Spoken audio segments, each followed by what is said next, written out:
एक मार्केट में एक दुकान पे एक पति पत्नी जाते हैं और दुकानदार से कहते हैं कि भाई मुझे एक संदूक चाहिए। दुकानदार जैसे बोलता है कि भाई संदूक क्या करोगे, तो वो पति पत्नी बोलते हैं कि उसमें लाश भरना है। इस बात को सुनकर वो दुकानदार घबरा जाता है, लेकिन जब से मुस्कान का कांड हुआ है मेरठ थोड़ा, तब से लोग कहीं पे कुछ भी बोल दे रहे हैं, उसको मजाक में लेते हैं। दुकानदार भी मजाक करता है और उन लोगों को अपनी दुकान में रखी हुई जितना संदूक थी सब दिखाता है। संदूक दिखाता है, वो लोग दोनों पति पत्नी संदूक लेकर चले जाते हैं। उसको ठीक दूसरे दिन ही उसके दुकान पे पुलिस आ जाती है और बोलती उस संदूक का फोटो दिखाकर उस दुकानदार से बोलते हैं पुलिस वाले को, ये संदूक आपने ही दिया था ना, आपके दुकान का ही है ना। वो जो है बताता कि हाँ साहब ये तो मेरे दुकान का ही है। तो वो लोग दुकानदार से पूछते हैं पुलिस वाले कि इस आदमी को पता मिल सकता है, इसको मैं काम है, इस संदूक में एक लाश है। इस ऐसी बात सुनकर वो दुकानदार घबरा जाता है और बोलता है नहीं सर, मेरे पास तो कोई साबुत नहीं, वो लोग का कोई भी कांटेक्ट नंबर नहीं। हाँ, लेकिन मेरे पास ऑनलाइन वो लोग पेमेंट किया। इतना करने के बाद जो है कि ऑनलाइन से उसका नंबर निकाला जाता है गूगल पे से और पुलिस वाले लेके चले जाते हैं। तो कातिल को पकड़ने के लिए पुलिस वालों को इतना बहुत काफी था। तो आइए मैं इस घटना का पूरा खुलासा करता हूं कि ये किसकी लाश है, इसको कौन मारा, किस वजह से मारा। तो आज की जो घटना है ये छत्तीसगढ़ रायपुर की है। छत्तीसगढ़ रायपुर में एक जगह लगता है डीडी नगर थाना क्षेत्र, पिपरा नाला। पिपरा नाला के कुछ ही दूर पर एक 100 मीटर दूरी पर एक नाला है। नाला से कुछ दूरी पे एक बस्ती है। उस बस्ती के करीब ही रहने वाले सुबह जब निकलते हैं 23 जून को, तो वो लोग को जो है कि एक दुर्गंध आती है।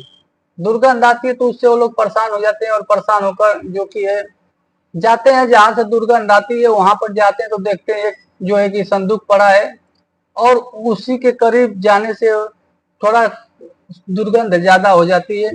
तभी वहां के लोग ने थाने पर फोन करते हैं। थाने पर फोन करने के बाद जो है कि सब वहां के थाने के दरोगा एसपी सब आते हैं और आते हैं तो देखते हैं उस संदूक को खुलवाते हैं तो उसके अंदर जो था एक लाल रंग का ट्रॉली बैग था। ट्रॉली बैग था जो कि आधा फट चुका था और उसमें लगता था कि कोई भारी सामान है। जब उसको खोलने की कोशिश करते हैं तो उसमें सीमेंट भरा हुआ था। सीमेंट भरा हुआ था, जब सीमेंट को निकालते हैं तो उसमें जो है कि एक लाश भरी हुई थी। अभी लाश को वो लोग पहचान नहीं कर पा रहे थे। तभी एक सिपाही की नजर जाती है उस संदूक के ऊपर और संदूक जो था नया था और संदूक पे नाम लिखा था। संदूक पे नाम लिखा था, उसका फोटो निकाल कर जो उस पे नाम लिखा था संदूक पे।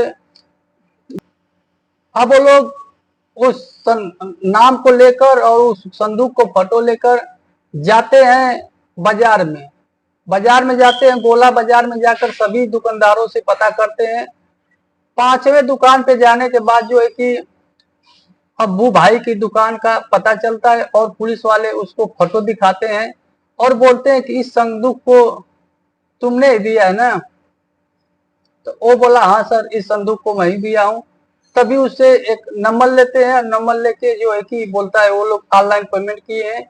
दोनों पति पत्नी आए थे नंबर लेके। पुलिस वाले जब उस नंबर पे लोकेशन निकाल के जब वो हर एक व्यक्ति से पूछ के जब वो लोग पहुंचते हैं उनके घर पे, ये जो संदूक लिए थे पति पत्नी, ये संदूक लिया कौन था?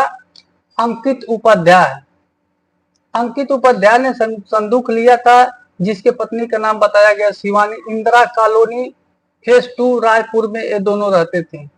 जब वहां पे जाते हैं तो वहां से वो लोग चले जाते हैं। उनके पास पड़ोस वाले बोलते हैं कि वो दोनों दिल्ली चले गए हैं। तभी वहां के टीम जो है कि फोन करती है दिल्ली एयरपोर्ट पे। एयरपोर्ट पे जैसे फोन करती है तो ये लोग 22 तारीख को एयरपोर्ट से निकले थे, 23 को जैसे पहुंचे वहां की पुलिस उसको पकड़ लेती है। पकड़ के पूछताछ करने लगती है। तभी मालूम पड़ता है कि वो अंकित उपाध्याय जो है कि एक अधिकारी का बेटा है और वो वकील है। शिवानी शर्मा जो है कि उसकी पत्नी है। उससे एक व्यक्ति मिलता है जिसका नाम किशोर पैकारा रहता है। उसको एक अपना मकान बेचना था।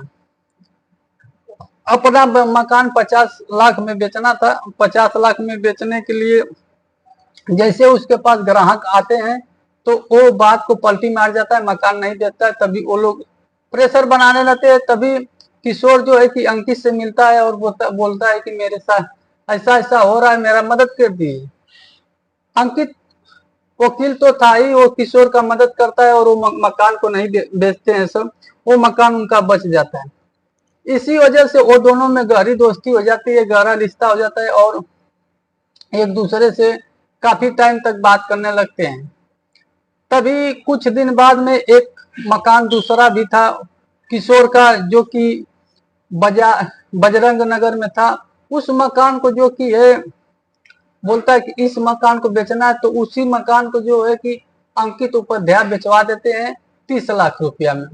30 लाख रुपया में बेचवाने के बाद जो है कि पैसा किशोर को नहीं देते हैं और मांगता है तो आजकल करते रहते हैं। पैसा जो था वो शेयर मार्केट में लगा चुके थे, उनके पास पैसा नहीं था कि उनके मकान का पैसा दें। तब तक ऐसे ही में धीरे से कुछ दिन बीतता है, तब तक उसका तबीयत जो है कि खराब हो जाती है किशोर की। और किशोर फोन करके बोलते हैं कि देखो मेरी तबीयत खराब है, मेरे पास कोई है नहीं। वाकई में वो अकेले रहते थे, तो इसलिए मकान का जो मेरा पैसा है मेरे को पैसा दे दो। तभी अंकित बोलता है कि आप टेंशन मत लिए, आप अकेले रहते हैं तो आप आके मेरे घर पर रहिए, आपकी मैं पूरा सेवा करूंगा। तो ये किशोर सोच जाता है कि जानो तो ठीक ही कह रहा है, मेरे पास तो कोई है नहीं, मेरा कौन देखभाल कर रहा है। तो उसका देखभाल करने लगता है अंकित। जब अंकित देखभाल करने तक किशोर की ख्वाहिशें बढ़ने लगती है, कभी होटल से खाना मंगाना, कभी अच्छा अच्छा खाना। ऐसे देख के जो है कि उसको बहुत गुस्सा आता था अंकित को।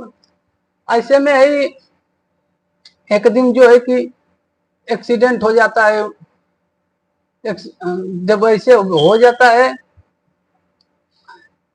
एक्सीडेंट उनका हो गया था जब वो एक जगह पर ठाड़ हो जाते हैं, जब उनकी ख्वाहिशी बढ़ जाती है तो ये बात जो है कि उनको बुरा लगती है। ऐसे में सोचते हैं ये दोनों पति पत्नी उसको मारने के प्लान बनाते हैं। तो एक दिन पोहा में उनको नींद की गोली देते हैं, नींद की गोली खा के जैसे सो जाते हैं किशोर, उनके गला घोट कर दोनों पति पत्नी मार देते हैं। इतना में वो लोग को संतोष नहीं होता कि अभी मरा होगा कि जिंदा होगा। फिर उसके गर्दन पे धारदार वार से चाकू से वार कर देते हैं और वार करने के बाद घर में एक टोली बैग पड़ा हुआ था, उसमें बैग में उसकी लाश को भरते हैं और उसमें सीमेंट डाल देते हैं। सीमेंट डालने के बाद जाते हैं मार्केट में, लेके आते हैं संदूक में उसको डालकर पैक कर जब भी गाड़ी से उतार रहे थे तो एक लड़का देखा था, पूछा तो उसका कोई जवाब नहीं देते हैं और ले जाकर फेंक देते हैं।